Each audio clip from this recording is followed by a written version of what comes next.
Tere, head vaatajad!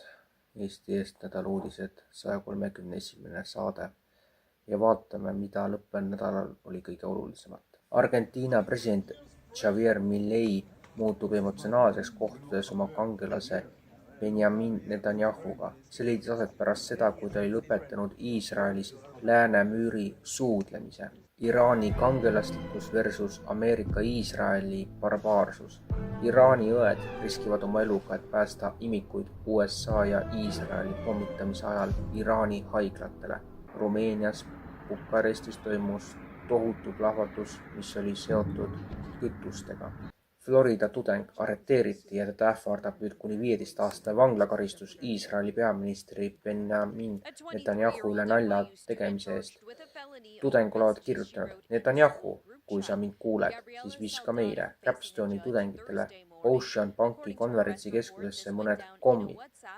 Uurijad tõlgendasid kommid lõhkeainete eufemismina. USA merevägi arestis Indopaki piirkonnas Iraaniga seotud aluse MT Tifani.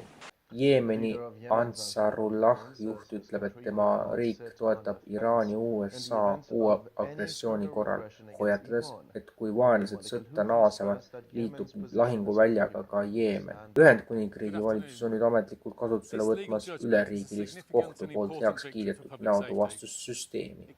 Tehnoloogia üle peetud kohtuvaidlus on lõppenud Met politsei kasuks, andes neile rohelise tule selle kasutuselevõtuks kogu riigis. Trump ütleb, et ta ei kasuta Iraani vastu tuumarelva, kellelgi ei tohiks kunagi lubada tuumarelva kasutada. Ning saate lõppu eilsest metsameeleavaldusest katkendid, kus oli kohal kuni 500 inimest. Mina olen Faristamo, olen üks väga paljudest nendest inimestest, kes selle tänase korralduse taga on.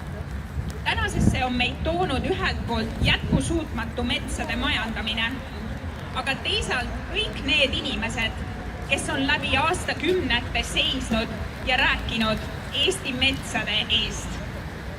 Ei ole olemas mitte mingisugust müütilist metsakaitsjat või looduskaitsjat, kes tahab kõik kinni panna või kõik ära keelata. Meie ise oleme need, kes tahame tarka metsade majandamist. Oleme selle poolt, et valitsus teeks konkreetsed sammud üleraie peatamiseks ja et me ei raiuks rohkem metsi, kui neid kasvab, sellepärast, et see ei ole tark. See on omamoodi väga salakava lõelus näidata, justkui oleks metsaomanikud ja looduskaitsjad midagi täiesti erinevat.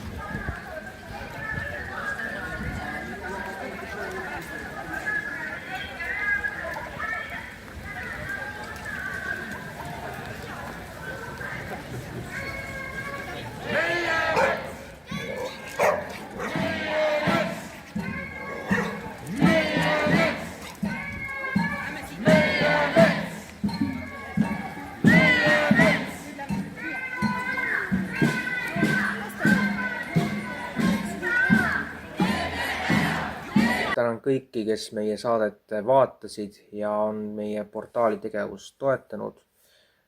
Meie järgmise nädala saade on mõnevõrra vähemate teemadega, kuna sellesse nädalasse, mis nüüd ees seisab, jääb üks punane kalendripäev. Seniks aga kohtume taas järgmine nädal.